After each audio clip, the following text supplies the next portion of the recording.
बिस्मिल्लाहिर्रहमानिर्रहीम। Smart electronic system के channel से मैं हूं मोहसिन तूर। तो आज हम आपको जैपनीज़ हीटर का रिव्यू देंगे।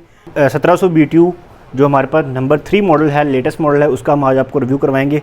सबसे पहले यूनिट आपको मैं फिज़िकली चेक करवा देता हूँ इसकी, क्योंकि यूनिट जो है ज़बरदस्त अच्छे मॉडल में आता है। तो इसकी अगर बैक साइड की मैं अगर बात करूँ तो आप इसको बैक साइड पर भी इसको आप देख सकते हैं। बहुत ही नीट एंड क्लीन यूनिट होते हैं, 9x10 यूनिट होते हैं। अब सबसे पहले बताऊँ कि ये हीटर जो है तकरीबन 15 से 20 से 25 वाट जो है, मतलब 15 से 25 वाट तक बिजली लेता है और साथ में गैस बहुत ही कम कंज्यूम करता है। अगर आपकी 100 में से 30% भी गैस आ रही है तो आप उसके ऊपर ही ऑपरेट होता है, क्योंकि बहुत ही कम लो प्रेशर पे ऑपरेट होते हैं।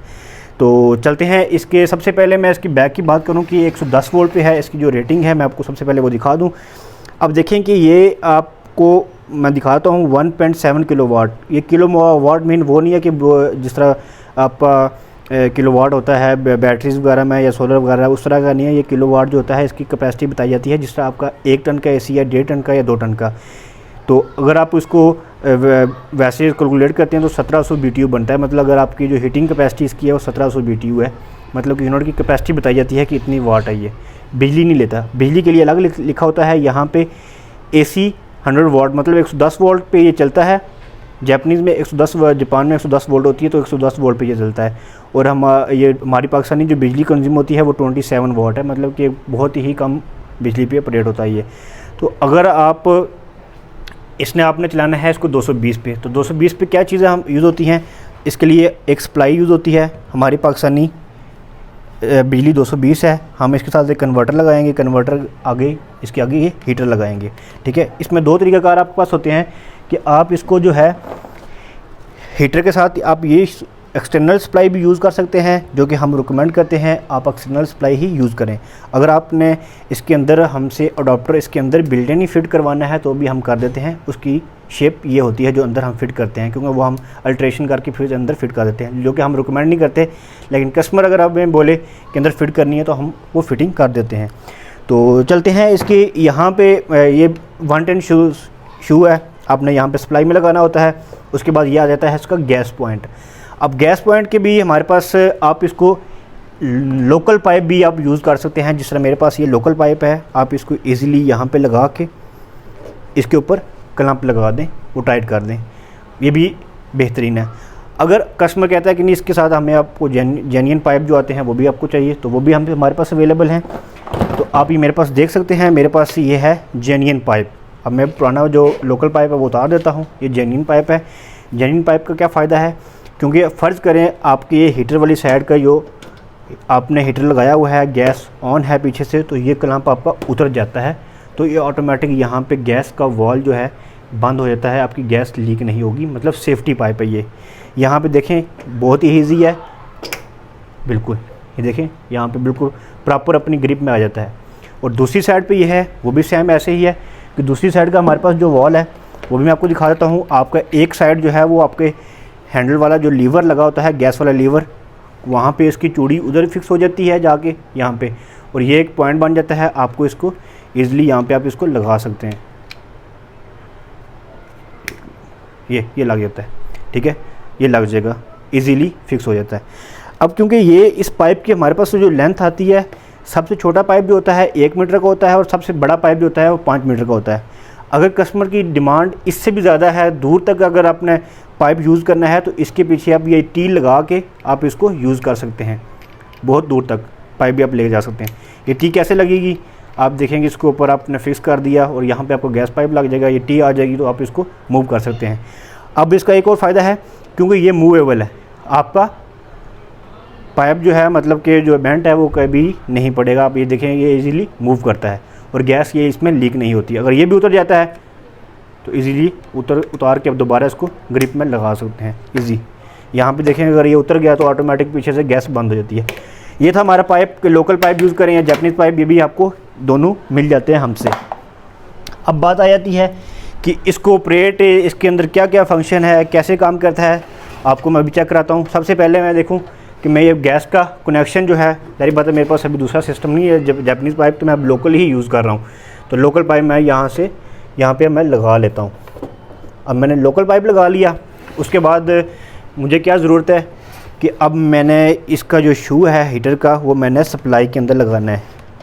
डायरेक्ट इसलिए नहीं लगा रहा क्योंकि ये 110 वोल्ट पे चलता है। अब मैंने ये 3 चीज़ें लगा ली हैं। अब ये इसका हिस्सा यहाँ पे गर्म हवा आएगी, और इसका एक मैंने बताना भूल गया आपको कि इसके बैक पे जो है ये फ़िल्टर दिया हुआ है। ये फ़िल्टर ये आपकी जो हवा है, हवा को क्लियर करता है, जो ताज़ा जो आपकी नॉर्मल एयर है, एयर को क्लीन करके आगे सही आपको जो है ना वो मतलब कि डस्ट से बचाता। जो आपकी जो भी है गर्म हवा आएगी उसमें डस्ट वगैरह नहीं जाती। तो यहाँ पे ये डस्ट वगैरह इकट्ठी होती है, आप इसको हफ्ता या 10 दिन के बाद इसको क्लीन कर सकते हैं। ये एयर फ़िल्टर है। यहाँ पे आपकी जो डस्ट वगैरह है ज़र्रे होते हैं वो यहाँ पे जिस तरह आपके एसी वगैरह के डस्ट वगैरह साफ़ करते हैं वो सेम वही फ़िल्टर आपको इजीली खोल के पानी से वॉश करके दोबारा आप लगा सकते हैं। तो चलते हैं, इसको ऑन करके आपको चेक कराता हूँ। मैंने कनेक्शन सारे लगा लिए हैं, गैस का पाइप भी लगा लिया है। अब मैं यहाँ से इसका सबसे पहले मैं आपको यहाँ पे इसके बटन बता दूँ। ये इसका बटन ऑन ऑफ़ का है। ऑन ऑफ़ करने के बाद यहाँ पे इसका टेम्परेचर शो हो जाता है। उसके बाद यहाँ पे आपने जो है टेम्परेचर ऊपर नीचे करना होता है। तो ये बाकी सारे फीचर हैं। अभी मैं आपको जो है ना इसको ऑन करके चेक कराता हूँ। ये मैंने इसको ऑन किया, मैंने लाइट इसलिए बंद की क्योंकि आपको प्रॉपर नज़र आ जाए। अब एक दफ़ा ऑन करते हैं। ऑन करने के बाद ये स्पार्क देगा। स्पार्किंग के बाद ये इसका ऑपरेशन शुरू हो जाता है। ऑपरेशन शुरू हो गया, यहाँ पे गर्म हवा आनी स्टार्ट होगी। अब यहाँ पे ऊपर मैं यहाँ पे टेम्परेचर सेलेक्ट कर लेता हूँ। यहाँ पे मैं इसको कम करना है, ज़्यादा करना है। अब मैं इसको जो है फ़र्ज़ करें मैंने 25 मैंने सेलेक्ट कर दिया। अब 26 मैंने सेलेक्ट कर दिया। अब 26 के बाद ये थोड़ी देर बाद जो टेम्परेचर बताना शुरू होगा, यहाँ पे इंडिकेट कर रहा है। इसका मतलब है कि आपने जो टेम्परेचर सेलेक्ट किया है 26, मैंने क्या सेलेक्ट किया 26, इसका मतलब है कि मैं सेलेक्ट जो टेम्परेचर है वो मैंने 26 किया है। क्योंकि इस टाइम मैं गर्मियों में वीडियो बना रहा हूँ तो ऑलरेडी हमारा टेम्परेचर 30 से अबव है। अब ये देख सकते हैं यहाँ पे इसने बता दिया करंट टेम्परेचर जो है वो हाई है, मतलब 30 से ऊपर है। अभी इसका लो टेम्परेचर जो है वो 10 है और हाई टेम्परेचर इसका जो है वो 30 है। अब इसका मैंने बताया कि टेम्परेचर कैसे सेट किया जाता है। उसके बाद ये 2 बटन जो हैं ये रेड और ब्लू है, इन दोनों को जो है अगर आपने प्लस करेंगे तो ये लॉक लग जाता है। लॉक क्या है? चाइल्ड लॉक, बच्चों की सेफ्टी के लिए। अगर आप बच्चे कोई भी बटन प्रेस करते हैं तो इससे हीटर बंद हो जाएगा। दोबारा प्रेस करते रहें तो वो दोबारा हीटर ऑन नहीं होगा। दोबारा ऑन लॉक करना है आपने, दोबारा यही प्रेस करना है, दोनों ऑन लॉक हो जाएगा। उसके बाद ये बटन आ जाते हैं ऊपर टाइमर लगाने के लिए, कितने घंटे बाद बंद करना है, कितने घंटे बाद ऑन करना है, ये इसके टाइमर यूज़ होते हैं। गुड मॉर्निंग और गुड नाइट। गुड मॉर्निंग का मतलब होता है टाइमर, और गुड नाइट का मतलब होता है कि रात के टाइम आपने कौन सा टेम्परेचर यूज़ करना है, उसके ऊपर ऑन ऑफ खुद ही होता रहेगा, टेम्परेचर के ऊपर ऑन ऑफ होता रहेगा। तो ये था, मैंने इसके फंक्शन में बारे में आपको गाइड किया। बिजली जो है वो 25 मतलब तकरीबन 15 वाट से 25 के दरमियान भी बिजली लेता है। एक एनर्जी सेवर लाइट है, बहुत ही कम, मतलब इसको यूपीएस पे चला सकते हैं, बिल आपका आता ही नहीं है, बहुत ही कम यूज़ कर रहा है बिजली। उसके बाद बात आती है इसकी गैस की। गैस की बहुत ही कम गैस कंज्यूम करता है। अगर सर्दियों में आपका लो टेम्परेचर है, लो गैस आ रही है, तो आपका लो गैस पे भी ऑपरेट होता है। ये बहुत ही कम गैस पे भी ऑपरेट होने वाली हीटर है, बहुत ही कम। और दूसरा इसमें बॉडी का कोई भी पार्ट जो है वो गर्म नहीं होता, फुल सेफ्टी के साथ है। तो अब इसकी बात आती है कि अब देखें कि मैं इसको जो है हीटर को पीछे से मैं गैस जो है वो बंद कर देता हूँ। अब मैंने पीछे से देखें कि ये मैंने यहाँ पे गैस मैंने बंद कर दी, मैंने पाइप उतार दिया। अब हीटर खुद ही जो है वो 15 सेकंड के बाद खुद ही बंद हो जाएगा। अब देख सकते हैं जब बंद होगा तो यहाँ पे 12 का एरर आ जाएगा। मैंने यहाँ पे बिल्कुल भी ऑन है तो यहाँ पे 12 का एरर आ जाएगा।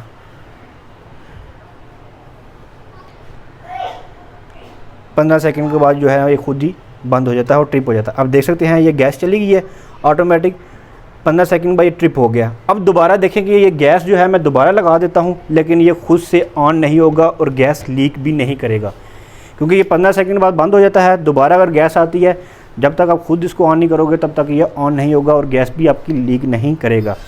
तो ये था, बहुत ही ज़बरदस्त फीचर है इस हीटर के, फुल सेफ्टी है। उस घर में बहुत ज़रूर, ऑफिस में भी लगा सकते हैं, घरों में भी लगा सकते हैं, क्योंकि इसके अंदर सेफ्टी बहुत ही ज़्यादा है।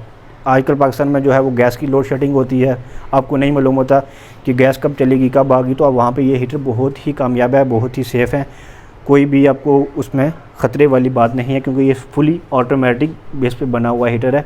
इसके अंदर सर्किट यूज़ हो रहे हैं जो ओरिजिनल जापान के यूज़ होते हैं। तो ये था हमारा 1.7 1700 BTU का हीटर था, नंबर 3 मॉडल। तो उसके हमने आज आपको उसका रिव्यू दिया। तो नेक्स्ट वीडियो मिलते हैं। मौसम टूर को दें इजाज़त। अल्लाह हाफिज़।